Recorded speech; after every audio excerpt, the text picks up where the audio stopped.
প্রধানমন্ত্রীর সঙ্গে কাতারের আমিরের বৈঠক, 10টি চুক্তি সমঝোতা স্মারক সই।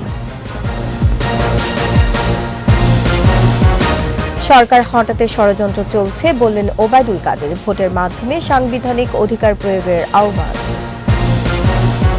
এবং তাপদাহে বিপাকে শ্রমজীবী মানুষ, বাড়ছে গরমজনিত রোগীর সংখ্যা, নেমে গেছে ভূগর্ভস্থ পানির স্তর।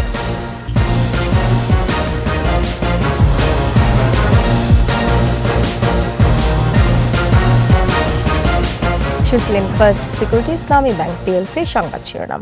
আমন্ত্রণ 21 দেশের সংবাদে, সাথে আছে আমি রোমানা আমিন। 21 টেলিভিশনের সংবাদ একই সাথে সরাসরি দেখতে পাবেন আমাদের ফেসবুক পেজ www.facebook.com/2124 অনলাইনে। ব্যবসা বাণিজ্য আর জনশক্তি রপ্তানি সহ নানা ক্ষেত্রে সহযোগিতায় কাতারের সঙ্গে 5টি চুক্তি ও 5টি সমঝোতা স্মারক সই করেছে বাংলাদেশ। সকালে কাতারের আমির Sheikh Tamim bin Hamad Al Thani ও প্রধানমন্ত্রী শেখ হাসিনার উপস্থিতিতে চুক্তি সই হয়, যা দুই দেশের সম্পর্ককে আরও সুদৃঢ় করবে। বিস্তারিত জানাচ্ছেন প্রণব চক্রবর্তী। দুদিনের সফরের দ্বিতীয় দিন সকালে প্রধানমন্ত্রীর কার্যালয়ে আসেন কাতারের আমির Sheikh Tamim bin Hamad Al Thani. ফুলেল শুভেচ্ছায় তাকে স্বাগত জানান প্রধানমন্ত্রী শেখ হাসিনা। প্রথমে একান্ত আলোচনা করেন প্রধানমন্ত্রী ও কাতারের আমির। পরে প্রতিনিধি পর্যায়ের দ্বিপাক্ষিক বৈঠকে 5 চুক্তি ও 5 সমঝোতা স্বাক্ষরের সিদ্ধান্ত নেয় দুই দেশ। দ্বৈত কর পরিহার, আইনগত বিষয়ে সহযোগিতা, সাগরপথে পরিবহন, পারস্পরিক বিনিয়োগ উন্নয়ন ও সুরক্ষা এবং যৌথ ব্যবসা পরিষদ গঠন সংক্রান্ত চুক্তিতে স্বাক্ষর করেছে বাংলাদেশ কাতার।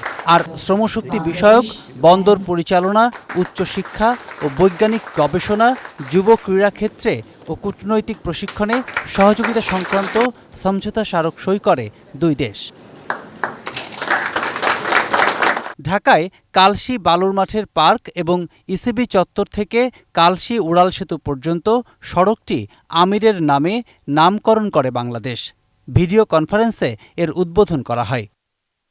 প্রণব চক্রবর্তী, 21 টেলিভিশন, ঢাকা।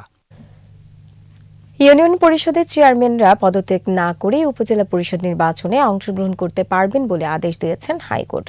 এই আদেশের ফলে উপজেলা পরিষদ নির্বাচনে অংশ নিতে ইউপি চেয়ারম্যানদের পদত্যাগ করতে হবে না বলে জানিয়েছেন আইনজীবীরা। কুষ্টিয়া ও সিলেটের 2টি উপজেলার 2 প্রার্থীর আবেদনের শুনানি নিয়ে মঙ্গলবার বিচারপতি শেখ হাসান আরিফ ও বিচারপতি মোহাম্মদ বজলুর রহমানের সমন্বয়ে গঠিত হাইকোর্ট বেঞ্চ এই আদেশ দেন। রিটকারী পক্ষের আইনজীবী শাহদিন মালিক বলেন, কুষ্টিয়া ও সিলেটের 2টি উপজেলা নির্বাচনের ইউনিয়ন পরিষদের চেয়ারম্যানদের রিটের পরিপ্রেক্ষিতে এমন আদেশ দিয়েছেন আদালত। অন্যান্য উপজেলায় কেউ পদে থেকে নির্বাচন করতে চাইলে তাদেরকেও আদালতের আদেশ নিতে হবে।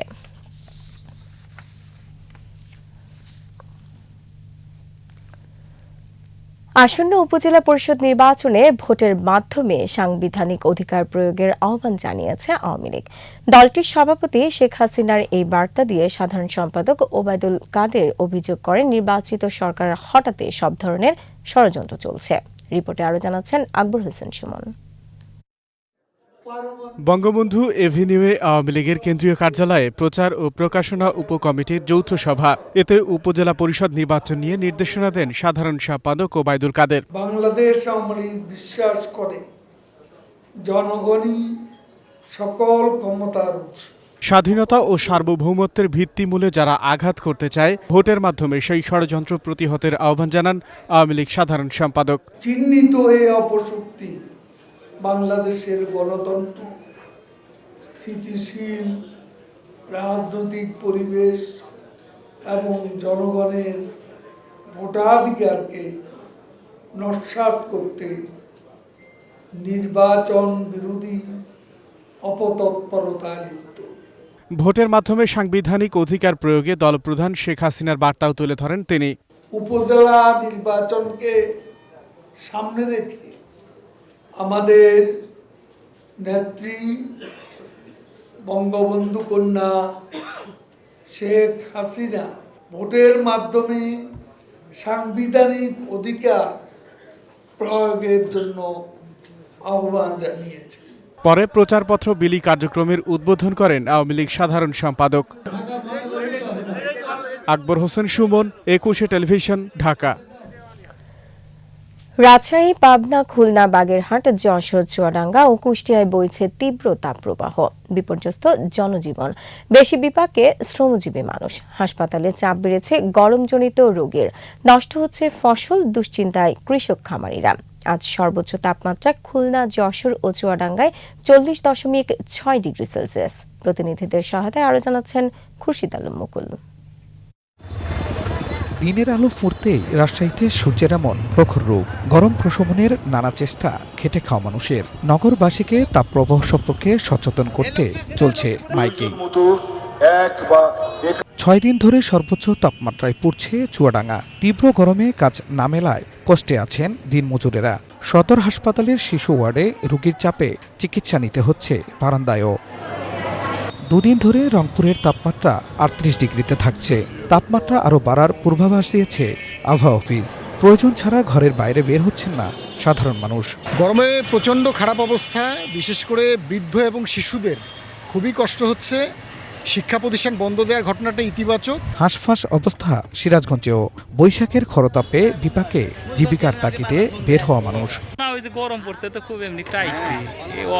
রাজবাড়ীতে টানা গরমে অতিষ্ঠ জনজীবন। কাজ না পেয়ে অলস সময় কাটাচ্ছেন খেটে খাওয়া মানুষ।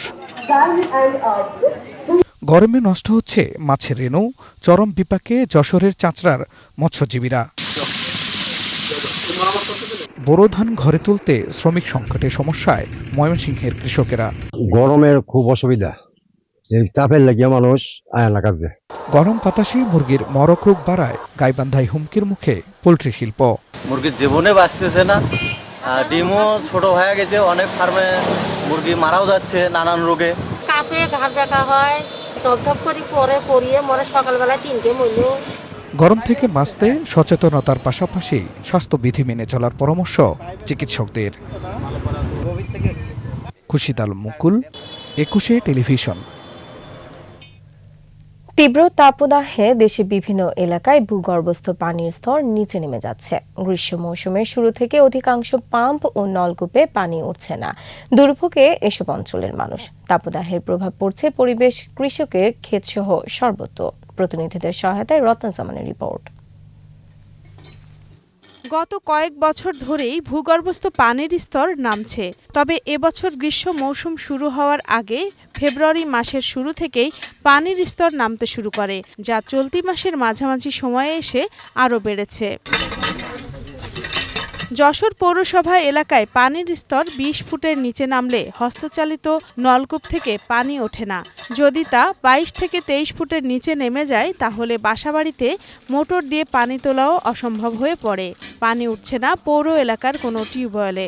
একটা প্রজেক্ট করে পাবলিক হেলথ হেড অফিসে আমরা চেষ্টা করছি এই উৎপাদন নলকূপগুলো নতুনভাবে করতে পারলে আমাদের পানির সাইডটা মোটামুটি মিটবে। এই মুহূর্তে বিএডিসি সেচ বিভাগের দেওয়া তথ্যে সেচ পাম্প এলাকায় পানির লেভেল 8.50 মিটার, আর 1 থেকে 2 মিটার নিচে নেমে গেলে এসব সেচ যন্ত্রে পানি ওঠা দুষ্কর হয়ে পড়বে বলে অভিমত বিশেষজ্ঞদের। এখানে এক সময় যত ভূপৃষ্ঠস্থ জলাধার ছিল, পানির উৎস ছিল বা প্রাকৃতিক জলাধার ছিল, এগুলো ভরাট করে ব্যক্তিগত উদ্যোগে বা কৃষির আওতায় এনে বা নগরায়নের আওতায় এনে এগুলোকে ধ্বংস করে ফেলা হয়েছে বা অত্যন্ত সংকুচিত বা হ্রাস করা হয়েছে।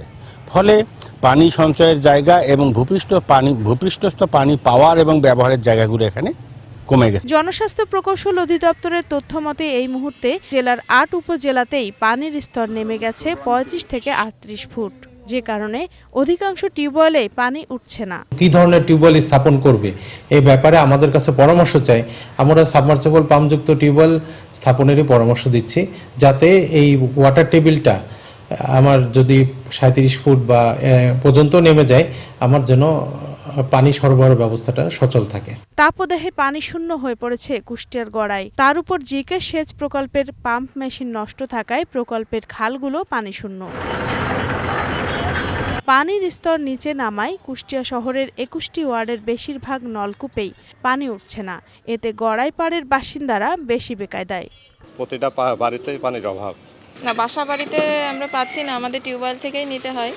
তাপদাহ তীব্র হওয়ায় এতে প্রভাব পড়ছে কৃষকের ক্ষেত ও পোল্ট্রি খামারেও। ভুট্টা, ধান, আখ থেকে শুরু করে সবজি ক্ষেত মরে যাচ্ছে। 3টা ফসলে একদম মরে শেষ হয়ে যাচ্ছে। এই যে ধান চিটা হয়ে যাচ্ছে। অনেক ফার্মে দেখা যাচ্ছে যে মুরগি মারা যাচ্ছে। আর কৃষিবিদরা বলছেন গরম অব্যাহত থাকলে বোরো আবাদের বিপর্যয় হতে পারে। এজন্য শ্যালো ইঞ্জিন চালিত পানির পাম্পগুলো মাটি খুঁড়ে গভীরে বসানোর পরামর্শ দেওয়া হচ্ছে। দিনের বেলায় যেন সেচটা কম দেয়, এইটা মানে বিকাল থেকে সন্ধ্যা এবং রাত্রেবেলা সেচটা দিলে এই সেচের পানিটা দীর্ঘ সময় কিন্তু মাটিতে থাকবে। বৃষ্টি না হলে তাপদাহ থেকে সৃষ্ট সমস্যা কাটবে না বলে মনে করছেন পরিবেশবিদরা। রত্না জামান, 21 টেলিভিশন। সংবাদের পর্যায়ে নিচ্ছে বিরতি। যখন ফিরছি তখন অন্যান্য খবরের সঙ্গে আরো থাকছে।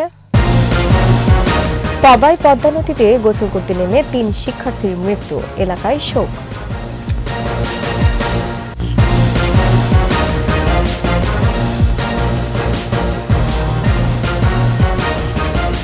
আবার আমন্ত্রণ 21 দেশের সংবাদে।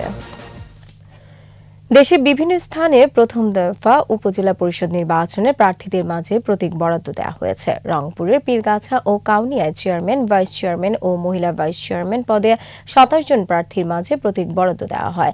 কুষ্টিয়া সদর ও খোকসা উপজেলার প্রার্থীদেরও প্রতীক বরাদ্দ দেওয়া হয়েছে। কিশোরগঞ্জ সদর, হোসেনপুর ও পাকুন্দিয়া, গাইবান্ধার সাঁঘাটা ও ফুলছড়ি, নওগাঁর বদলগাছি, মহাদেবপুর, দামইরহাট ও পত্নীতলা এবং রাজবাড়ী, পাংশা ও কালুখালী উপজেলায় প্রার্থীদের প্রতীক বরাদ্দ দেওয়া হয়।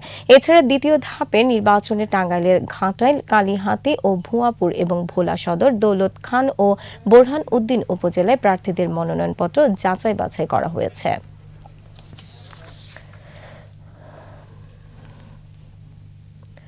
একতরফা বাঁধ নির্মাণ করে পানি প্রবাহ বন্ধ করে দেওয়ার প্রতিবাদে এবং অভিন্ন 54 নদীর ন্যায্য হিস্যার দাবিতে তিস্তা অভিমুখে লং মার্চ শুরু করেছে বাংলাদেশ সমাজতান্ত্রিক দল বাসদ। এর আগে ঢাকা থেকে তিস্তা ব্যারেজ অভিমুখে লং মার্চ শুরু করে সকালে রংপুর নগরীর শাপলা চত্বরে এসে সমাবেশ করে আয়োজকরা। সমাবেশে বাসদ সাধারণ সম্পাদক বজলুর রশিদ ফিরোজ ছাড়াও রাজিকুজ্জামান রতন বক্তব্য রাখেন। বক্তারা বলেন, ভারত একতরফাভাবে উজানে বাঁধ দিয়ে পানি প্রবাহ বন্ধ করে দেয়ায় প্রমত্তা তিস্তা মরা খালে পরিণত হয়েছে। পানির অভাবে জীববৈচিত্র্য ধ্বংস হবার উপক্রম। এই লং মার্চে তিস্তা ব্যারেজের ডিমলায় গিয়ে সমাবেশ করে নতুন কর্মসূচি ঘোষণা করবে বলে জানান নেতারা। রাজশাহীর পাবার চরশ্যামপুরে পদ্মা নদীতে গোসল করতে নেমে 3 মাদ্রাসা শিক্ষার্থীর মৃত্যু হয়েছে। তাদের বয়স 13 থেকে 14 বছরের মধ্যে।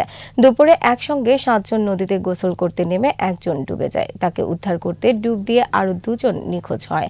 খবর পেয়ে ফায়ার সার্ভিসের ডুবুরি দল এসে 3 জনের মরদেহ উদ্ধার করে। তারা হলো কাটাখালী পৌরসভার বাখরাবাজ দক্ষিণ পাড়ার যুবরাজ নুরুজ্জামান ও আরিফ। মরদেহ স্বজনদের কাছে হস্তান্তর করা হয়েছে।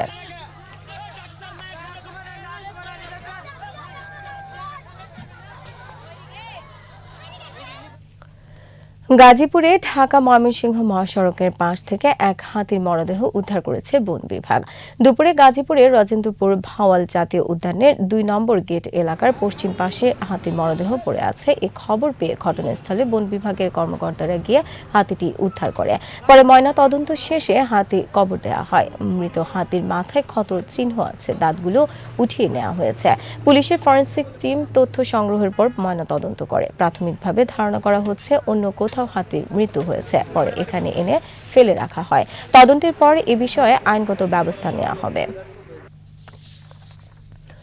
গাইবান্ধার সাঁঘাটা ও গোবিন্দগঞ্জের 20টি অবৈধ কারখানায় বিশেষ ধরনের চুল্লিতে কাঠ পুড়িয়ে কয়লা তৈরি করছে একটি চক্র। কাঠের যোগানে উজাড় হচ্ছে গাছপালা, নির্গত কালো ধোঁয়া ও তাপে দূষিত হচ্ছে পরিবেশ, নষ্ট হচ্ছে ফসলও। কাশিসহ নানা শারীরিক জটিলতায় ভুগছেন হাজারো গ্রামবাসী। গাইবান্ধা প্রতিনিধি আফরোজা লুনার তথ্য, ছবিতে মাসুম আলিসার প্রতিবেদন। ইট মাটির প্রলেপে সারি সারি গোলাকার চুল্লিতে বিভিন্ন গাছের গুঁড়ি ও ডালপালা পুড়িয়ে তৈরি হচ্ছে কয়লা। কালো ধোঁয়ায় ছেয়ে গেছে চারপাশ। পোড়ানোর অপেক্ষায় রাখা সদ্য কাটা আরও অনেক গাছ। গাইবান্ধা সাঁঘাটা উপজেলার নশিয়ারপাড়া সহ আশপাশের কয়েকটি এবং পাশের গোবিন্দগঞ্জের কিছু গ্রামে গড়ে উঠেছে এমন 20টি অবৈধ কারখানা।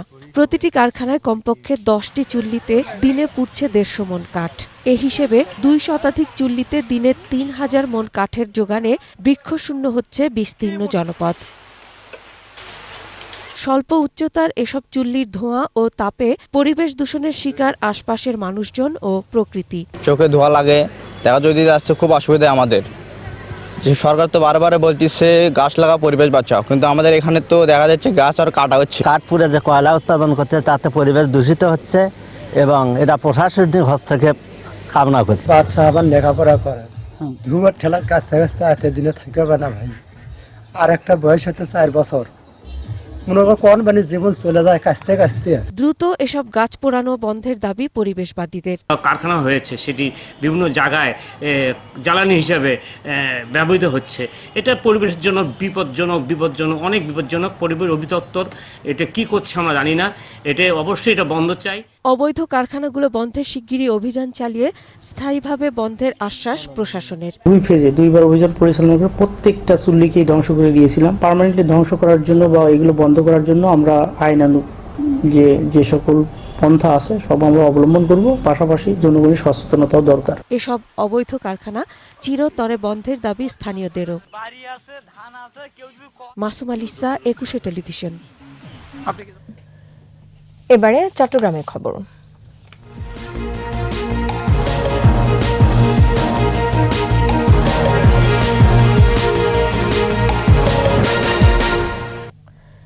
ছয় দিনের সমুদ্রযাত্রা শেষে আরব আমিরাতের হামরিয়া বন্দরে নিরাপদে ভিড়ে জ্বালানি পণ্য কয়লা খালাস করছে সোমালিয়া উপকূলে জলদস্যুদের কবলে পড়া এমভি আবদুল্লাহ। আরব আমিরাতের এই বন্দরে 55,000 টন কয়লা খালাস হতে 2 দিনের বেশি সময় লাগতে পারে। 2 জন নাবিক দুবাই থেকে বিমানে দেশে ফিরে আসবেন, বাকি 21 জন জাহাজে ফিরতে পারেন। গত 12 মার্চ ভারত মহাসাগর থেকে 23 নাবিক সহ বাংলাদেশি জাহাজটি ছিনতাই করে সোমালিয়ার জলদস্যুরা। 32 দিন তাদের হাতে জিম্মি ছিল এই 23 নাবিক ও কয়লাবাহী জাহাজটি।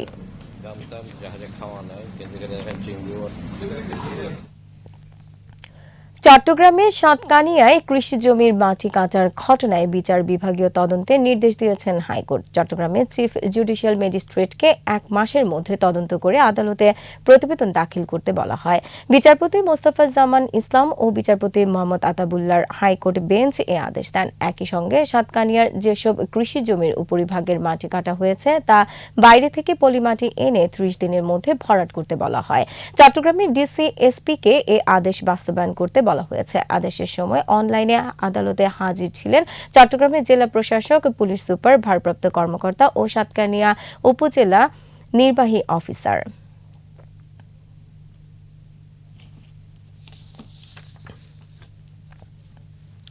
সড়ক দুর্ঘটনায় চট্টগ্রাম প্রকৌশল ও প্রযুক্তি বিশ্ববিদ্যালয় 2 শিক্ষার্থী নিহত ও 1 শিক্ষার্থী আহতের প্রতিবাদে চট্টগ্রাম কাপ্তাই সড়ক অবরোধ, ক্লাস ও পরীক্ষা বর্জন কর্মসূচি পালন করে শিক্ষার্থীরা। সকাল থেকে সড়ক অবরোধ করে নানা কর্মসূচি পালন করে শিক্ষার্থীরা। এ সময় কাপ্তাইয়ের সাথে চট্টগ্রামের সড়ক যোগাযোগ বন্ধ হয়ে যায়। সোমবার চট্টগ্রাম কাপ্তাই সড়কের সেলিনা কাদের চৌধুরী কলেজ সংলগ্ন এলাকায় বাস চাপায় নিহত হন মোটরসাইকেল আরোহী চুয়েটের 2 শিক্ষার্থী শান্ত সাহা ও তৌফিক হোসেন।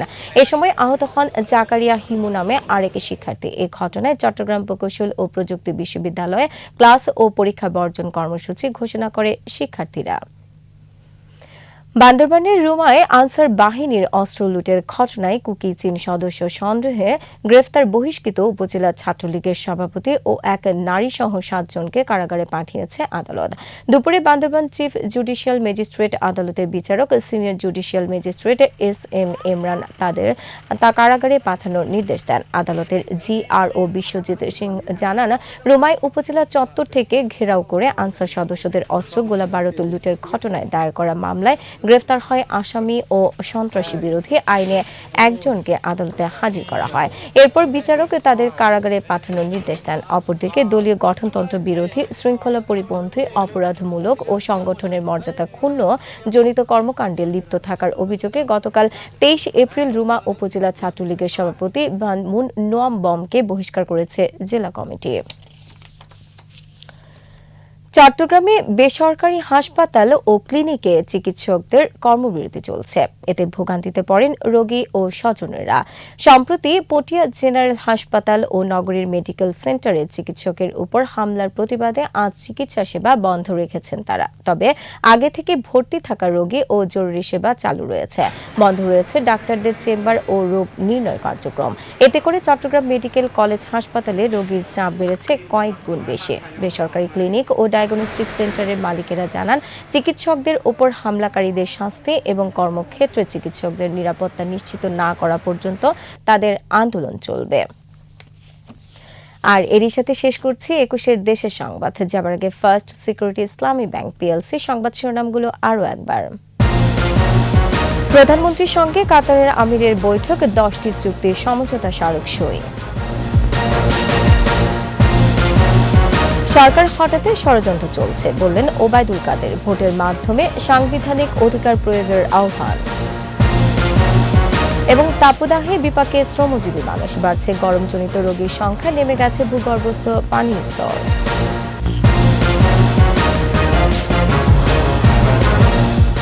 দর্শক, সর্বশেষ খবর জানতে ডায়াল করুন 2021 নম্বর আর ভিজিট করুন 21tv.com এই ওয়েবসাইটে। এছাড়া ফেসবুকে ভিজিট করতে পারেন facebook.com/2124 অনলাইনে।